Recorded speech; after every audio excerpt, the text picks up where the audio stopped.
ارواح کو تجلیات انوار صفات سے جگمگایا، سر کو محض توحید سے منور کیا اور خفی کو غیر حق سے فنا اور حق سے بقا پر قائم رکھا۔ صاحب کشف الاسرار نے فرمایا کہ ربنا اللہ توحید اقراری کا بیان ہے اور ثم استقاموا توحید معرفت کی جانب اشارہ ہے۔ توحید اقراری یہ ہے کہ تو اللہ کو یکتا کہے، اور توحید معرفت یہ ہے کہ تو اسے یکتا مانے، یعنی ہر جانب سے تو اس کی وحدت کا دیکھنے والا ہو جا اور یقین رکھ کہ اس عالم وحدت میں کوئی جہت نہیں، یہاں نہ جہت کی گنجائش ہے اور نہ صفت کی، نہ یہاں غور و فکر ہے نہ بیان و معرفت۔ اسرار وحدت کی آگ بلند ہوتی اور ما سوا اللہ جو سامنے آیا اسے جلا دیتی ہے۔ جاننا چاہیے کہ اللہ تعالیٰ واحد حقیقی ہے، نہ کہ واحد عددی، اس لیے کہ واحد عددی جزئیت اور بعضیت کے قابل ہے، اور واحد حقیقی بعضیت اور جزنیت سے منزہ اور مبرہ۔ پھر واحد عددی کو تمام عددوں سے ایک نسبت ہے، جیسے 2 کا آدھا، 3 کا تہائی اور 4 کا چوتھائی۔ غرض کسی تعین کے بغیر ہم جو عدد بھی فرض کریں، واحد عددی اس کے افراد میں سے ایک فرد ہوگا، لہذا اسے تمام عددوں سے نسبت حاصل ہے، جبکہ واحد حقیقی کو اعداد و شمار سے کوئی نسبت نہیں۔ پھر واحد عددی تمام عددوں میں سرایت کیے ہوئے ہے، مثلا تم 1 کا 2 مرتبہ اعتبار کرو تو وہ 2 ہو جاتا ہے، 3 یا 4 مرتبہ شمار کرو تو 3 یا 4 ہو جاتا ہے۔ اسی طرح تم تکرار میں جس مرتبے کا اعتبار کرو گے نیا عدد ظاہر ہوتا رہے گا، لہذا واحد عددی تمام عددوں میں ساری ہے، اور واحد حقیقی ان تمام نسبتوں سے منزہ و مقدس ہے۔ اسے مکان یا زمان میں نہیں اتارا جا سکتا، وہ زمان و مکان اور جہت و سمت سے بھی پاک ہے، اس لیے کہ مکان و زمان اور جہات و اطراف یہ سب حادث ہیں، اور وہ قدیم ازلی ابدی ہے، اور قدیم کا حادث کے ساتھ قیام نہیں ہو سکتا۔ ہاں جو شخص واحد حقیقی کو صفت لا یتجزا ناقابل تجزی سے پہچانتا ہے، وہ خود بھی صفات جسمانی سے آزاد ہو جاتا ہے۔ اگر واحد حقیقی جل جلالہ اس وصف کے ساتھ موحد پر تجلی کرے تو اس تجلی کے اثرات سے موحد بسیط اللذات کی طرح ہو جائے گا۔ مرکب جب ایک بسیط شے کی مانند ہو جائے تو اس کے اجزاء کا فعل اور ان میں امتیاز باقی نہیں رہتا، وہ بسیط اللذات کی طرح ہو جاتا ہے، اور ایواں کے مابین ایک واسطہ بن جاتا ہے۔ وہ واسطہ نہیں جو ترکیب اجزاء سے وجود پائے، اس لیے کہ روح جسمیت کے وصف سے بری ہے۔ اگر واحد حقیقی اس حیثیت سے کہ اسے عادات سے کوئی نسبت نہیں موحد پر تجلی ڈالے تو موحد اس تجلی کے اثرات سے مجازی کثرتوں کے عادات کو واحد حقیقی میں گم کر دیتا ہے، اور اس حال میں اگر اس سے کثرتوں کے عادات کا سوال کیا جائے تو وہ وحدت ہی سے جواب دیتا ہے۔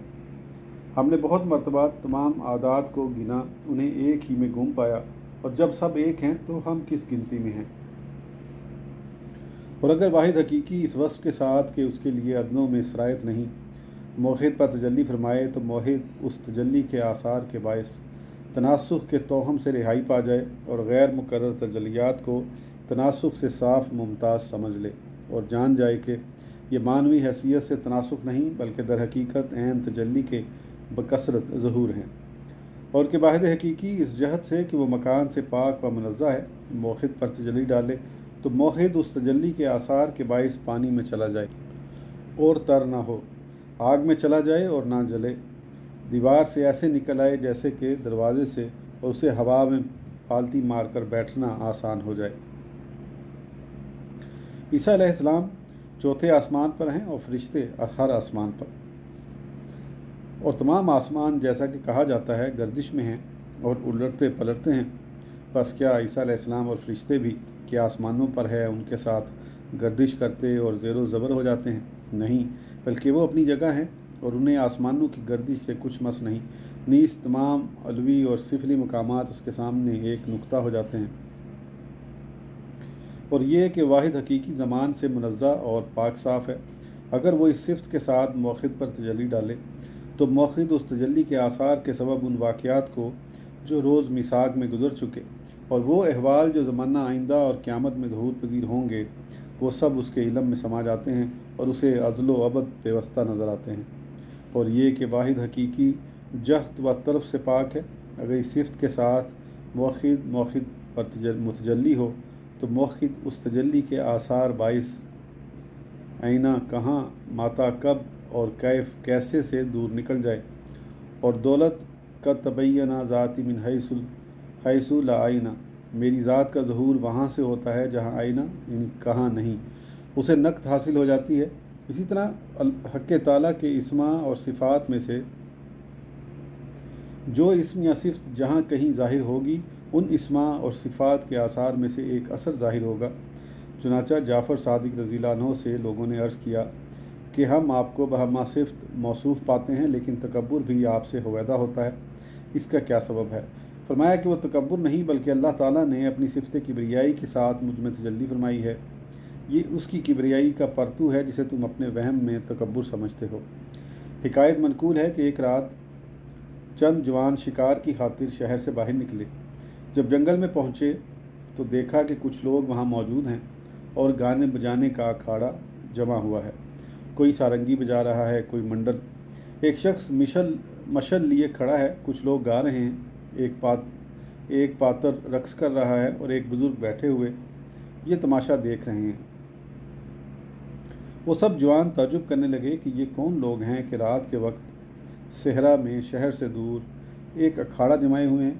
اتنے میں ان جوانوں میں ایک جوان سے جس کا تیر کبھی خطا نہ کرتا تھا، یہ لوگ بولے کہ ان میں سے ایک کو مار۔ کسی نے کہا کہ اس بڈھے کو مارنا چاہیے، کسی نے کہا کہ اس مشلچی کو ختم کرو، کسی نے سرنگی والے کی جانب اشارہ کیا۔ آخرکار یہ ٹھہرا کہ کسی آدمی کو نہ ماریں بلکہ منڈل کو ختم کریں۔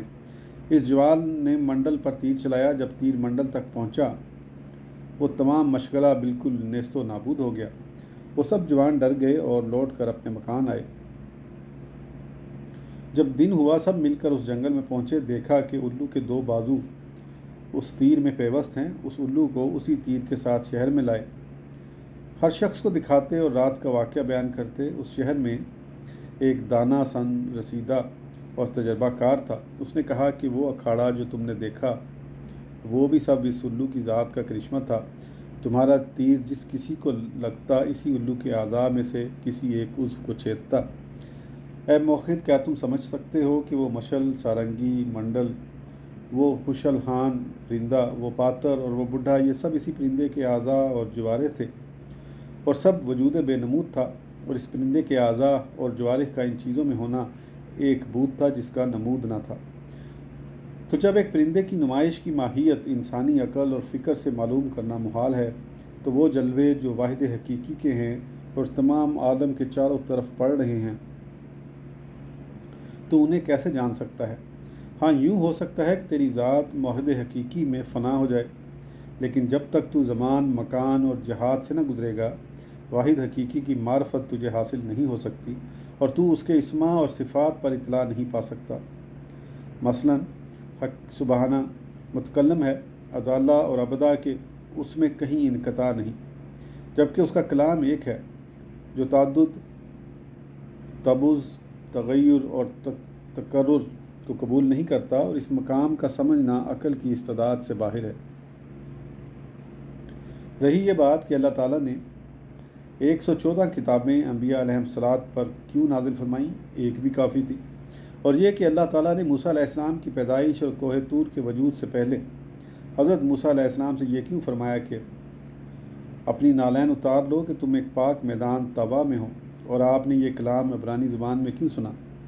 اسی طرح عیسیٰ علیہ السلام کے وجود بغیر ان سے کیسے سخن فرمایا، اور انہوں نے سریانی میں کیوں کر سنا، اور مصطفیٰ صلی اللہ علیہ وسلم کی پیدائش سے پیشتر ان سے کیسے کلام کیا، اور آپ نے اسے عربی میں کیسے سنا؟ حالانکہ کلام قدیم ان سب سے پاک و منزہ ہے، اور یہ کہ اللہ تعالیٰ ایک علم سے تمام موجودات غیر متناہیہ کو جو ہو چکی ہیں اور ہوں گی جانتا، ایک قدرت سے تمام مقدورات غیر متناہبہ کو وجود میں لاتا، ایک شنوائی سے تمام مسموعات غیر متناہیہ کو سنتا، ایک بینائی سے تمام مربیات غیر متناہیہ کو دیکھتا، اور ایک ارادہ قدیمہ سے تمام مرادات غیر متناہیہ کو چاہتا ہے، تو ان صفات کی معرفت اس وقت تک حاصل نہیں ہو سکتی جب تک سالک زمینوں اور آسمانوں کی حدود سے نہ گزر جائے۔ چنانچہ اللہ عز و جل کا قول ہے، یا معاشر الجن والانس ان استطعتم الآیہ، اور آسمانوں اور زمینوں کی کتاروں سے گزرنا سالک کے صفت ناسوتیہ سے گزر جانے کی مقدار پر ہے، اور صرف ناسوتیہ سے گزرنا ایک اختیاری موت ہے جس کی جانب منہ تو قبل ان تموت، موت آنے سے پہلے مردہ ہو جاؤ میں اشارہ ہے۔ اور سالک جب صفت ناسوتیہ سے گزر جاتا ہے تو زمان و مکان کی وسعتیں اس کے روبرو و کوتاہ ہو جاتی ہیں، اور کبھی ان کی کوتاہی دراز ہو جاتی ہے، اس کی مثال کہ زمان کی وسعت کوتاہ ہو جاتی ہے۔ عزیر علیہ السلام کا قصہ ہے کہ اللہ تعالیٰ نے ان پر 100 برس موت جاری رکھی، پھر انہیں ہوش میں لایا تو فرمایا کہ کتنا ٹھہرے؟ عرض کیا کہ 1 دن یا کچھ زیادہ۔ فرمایا بلکہ تم 100 سال ٹھہرے۔ اسی وجہ سے کہنے والے نے کہا کہ الدنیا یومن ولا نافی ہی سومن، دنیا 1 دن کی ہے اور ہمیں اس میں روزہ رکھنا ہے۔ نوح علیہ السلام جن کی عمر شریف 1000 برس تھی، آپ کے انتقال کے بعد کسی بیدار دل نے آپ کو خواب میں دیکھا تو عرض کیا کہ دنیا میں کتنی مدت قیام فرمایا؟ فرمایا میں نے خانہ 2 دری پایا کہ میں ایک دروازے سے داخل ہوا اور دوسرے سے نکل آیا۔ اس بنا پر کسی نے کہا ہے کہ دنیا سا فج الہا تعاتا، دنیا ایک ساتھ ہے، اسے ساتھ میں گزارو۔ نفحات میں مذکور ہے کہ علی سہل اصفہانی کو دسرا سے لوگوں نے دریافت کیا کہ روز بالا یعنی روز میثاق الوحیت یاد ہے؟ فرمایا کیوں نہیں، کل ہی کی تو بات ہے۔ لوگوں نے یہ بات حضرت خواجہ عبداللہ انصاری کو دسرا تک پہنچائی۔ فرمایا وہ ابھی گنے نہیں، صوفی کے لیے آج اور کل کیا، ابھی تو اس دن کی رات بھی نہیں آئی، صوفی کے لیے ابھی وہی وقت ہے۔ اے صوفی کی مانند رہنے والے، دن آج کا ہے، گزری ہوئی اور آنے والی کل کا حال کیا معلوم؟ وہ شخص جو حق سے 1 دن بھی غافل نہیں، اس کے لیے ماضی اور استقبال حال کے سوا کچھ نہیں۔ جاننا چاہیے کہ وہ حال جو ماضی اور استقبال کے درمیان ہے وہ 3 زمانوں میں سے ایک زمانہ ہے، اور ماضی اور مستقبل کا اس حال میں جمع ہونا محال۔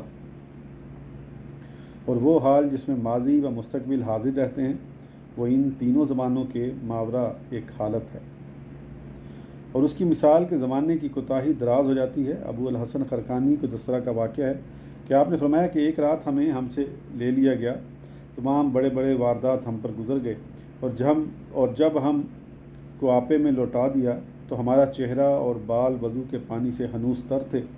ہمارے دوستوں میں ایک صاحب ہیں کہ انہوں نے ایک لمحے سے کم میں 100 مرتبہ تمام قرآن شریف کو حرفاً اور آیت کر کے پڑھا، اور یہ کیفیت ان پر بارہا گزر چکی ہے۔ منقول ہے کہ ایک مرتبہ مخدوم شیخ شہاب الدین سہروردی اور ان کے صاحبزادے شیخ عماد الدین اپنے چند احباب کے ساتھ مکہ مبارکہ میں موجود تھے۔ شیخ عماد الدین نے فرمایا کہ ایک روز طواف کعبہ کے دوران میں نے ایک درویش کو دیکھا کہ مخلوق طواف ہی کی حالت میں اس سے تبرک حاصل کرتی اور ان کی زیارت کرتی رہی۔ ہمارے ساتھیوں نے ہمارے متعلق ان سے یہ بیان کیا کہ شیخ الشیوخ کے صاحبزادے ہیں، انہوں نے ہمیں مرحبا فرمائی اور سر پر بوسہ دیا کہ اس کا مزہ میں اب بھی محسوس کر رہا ہوں، اور مجھے امید ہے کہ قیامت میں اس کا نتیجہ مبارک ہوگا۔ ہم نے 7 طواف اور 2 گانا نماز ادا کیا اور پھر شیخ الشیوخ کی خدمت میں حاضر ہوئے۔ ہمارے ساتھیوں نے کہا کہ ہم نے صاحبزادے کو شیخ عیسیٰ مغربی سے ملا دیا۔ انہوں نے بڑی مسرت ظاہر کی اور ان کے سر کا بوسہ لیا۔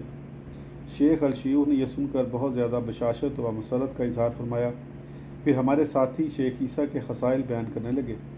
انہی میں سے یہ بیان کیا کہ شیخ عیسیٰ ایک دن رات میں 70,000 قرآن شریف ختم کر لیتے ہیں۔ شیخ الشیوخ کے ایک بزرگ ہمراہی نے فرمایا کہ ہم نے بھی یہ بات سنی تھی، مگر ہمارے دل کو اطمینان نہ ہوتا تھا، یہاں تک کہ ایک مرتبہ شیخ عیسیٰ جب بوسہ حجر اسود سے فارغ ہوئے اور کعبہ معظمہ کے دروازے تک پہنچے تو درمیانی رفتار سے پورا قرآن شریف ختم کر چکے تھے، اور میں نے پورا قرآن شریف ایک حرف سنا، حالانکہ ہر شخص کو معلوم ہے کہ حجر اسود سے کعبے کے دروازے تک 3-4 قدم سے زیادہ فاصلہ نہیں۔ اس وقت مجھے یقین کامل ہو گیا کہ شیخ کا 70,000 قرآن شریف کا ورد کر لینا صحیح و درست ہے۔ اسے سن کر شیخ الشیوخ اور ہمارے تمام ساتھیوں نے اس نقل کی کہ بہت زیادہ سچے آدمی تھے تصدیق کی، اور اس کے وقوع کا سب کو یقین ہو گیا۔ نقل ہے کہ حضرت جنید رضی اللہ عنہ کے اصحاب میں سے ایک صاحب دجلہ کے کنارے نہانے گئے، کپڑے اتارے اور پانی میں ایک غوطہ لگایا، اور جب اپنا سر اٹھایا تو اپنے آپ کو ہندوستان میں پایا۔ خیر، وہاں آپ نے شادی کی، اولاد ہوئی اور آپ برسوں وہاں رہے۔ ایک مرتبہ آپ پھر دریا پہنچے، غوطہ لگایا تو اپنے آپ کو دجلہ میں پایا اور دیکھا کہ کپڑے بھی وہاں رکھے ہوئے ہیں۔ کپڑے پہن کر آپ خانقاہ حاضر ہوئے تو ساتھیوں کو دیکھا کہ اسی نماز کا وضو کر رہے ہیں۔ جب اس نے وہ واقعہ حضرت جنید قدسرہ سے عرض کیا تو آپ نے کچھ لوگوں کو ہندوستان بھیجا اور اس کی اہل و عیال کو بلا کر اس کے سپرد کر دیا۔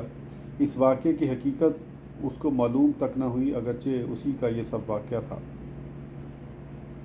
سید عالم صلی اللہ علیہ وسلم کا واقعہ معراج بھی اسی حقیقت پر مبنی ہو سکتا ہے کہ ایک لمحہ میں تمام مملکت عالم کی ایک ایک چیز تفصیل کے ساتھ آپ کو دکھا دی گئی اور حق تعالیٰ سے 90,000 کلمے آپ نے سنے، اور جب واپس تشریف لائے تو اب تک بستر گرم تھا۔ بلکہ اس قسم کے واقعات تو سید عالم صلی اللہ علیہ وسلم سے بہت صادر ہوئے، لیکن انصاف پسند کے لیے یہی کافی ہے۔ غرض اس مقام پر گزرا ہوا اور آنے والا زمانہ حال ہو جاتا ہے۔ چنانچہ سید عالم صلی اللہ علیہ وسلم نے واقعہ معراج میں فرمایا کہ میں نے یونس علیہ السلام کو مچھلی کے پیٹ میں دیکھا۔ صحیح بخاری اور صحیح مسلم میں ہے کہ رسول اللہ صلی اللہ علیہ وسلم نے فرمایا کہ میں نے عبد الرحمن بن عوف کو دیکھا کہ خستے ہوئے جنت میں ٹہل رہے ہیں۔ میں نے فرمایا کہ دیر کیوں کر دی؟ عرض کیا کہ یا رسول اللہ، آپ تک پہنچ نہ سکا، اور حضور کے نہ ہونے سے مجھے جو دشواریاں پیش آئیں وہ بچے کو بوڑھا کر دیتی ہیں۔ میں تو یہ سمجھا تھا کہ اب حضور کا دیدار نصیب نہ ہوگا۔ معلوم ہوا کہ یونس علیہ السلام کو اس حالت میں دیکھنا کہ آپ مچھلی کے پیٹ میں ہیں، حالانکہ اسے 2-3 ہزار سال کا زمانہ گزر چکا، اور عبد الرحمن بن عوف کو قیامت کے بعد جس کی مقدار 50,000 برس ہے والی حالت پر دیکھنا اور ان سے کلام فرمانا سوائے زمانہ ماضی کے کسی اور زمانے میں نہیں ہوا، تو ہزاروں گزرے ہوئے سال اور ہزاروں آنے والے سال آپ کے لیے زمانہ حال بن گئے، اور زمانہ گزشتہ و آئندہ کے حالات آپ پر اسی وقت روشن ہو گئے۔ تو جب یہ جائز ہے کہ سید عالم صلی اللہ علیہ وسلم عبد الرحمن بن عوف سے کسی وقت میں وہ کلام فرمائیں جو 50,000 سال کے بعد ہوگا، اور وہ بھی حقیقی کلام ہو نہ کہ مجازی، حالانکہ وہ حالت ظاہراً موجود نہیں، تو یہ کیوں کر روانہ ہوگا کہ وہ بادشاہ حقیقی ازل میں حضرت موسیٰ علیہ السلام وہ کلام فرمائے کہ وہ طور پر موجود ہوں اور کلام فرمایا جائے، حالانکہ آپ کا وجود ظاہری اس فلکی زمانے میں نہ ہو۔ اور اسی طرح تمام انبیاء کرام علیہ السلام سے اس کے کلام فرمانے کو سمجھو کہ وہ حالت نہ اس کے لیے ماضی ہے نہ مستقبل۔ اگر اس زمانے کی درازی کو دیکھو تو پلک جھپکنے سے کم معلوم ہو، اور اگر اس کی کوتاہی کو خیال میں لاؤ تو ازل اور ابد کو اس لمحے میں پاؤ۔ اس زمانے کے لیے گزرنا اور آنا نہیں ہے، اور نہ اس میں تعدد، تجدد اور تبغض کا کوئی دخل ہے۔ آج کی آڈیو کے لیے اتنا ہی، پھر انشاءاللہ اگلی آڈیو میں آگے کنٹینیو کریں گے۔ اس وقت تک کے لیے اجازت دیجیے، سبسکرائب کرنا نہ بھولیں۔ اللہ حافظ۔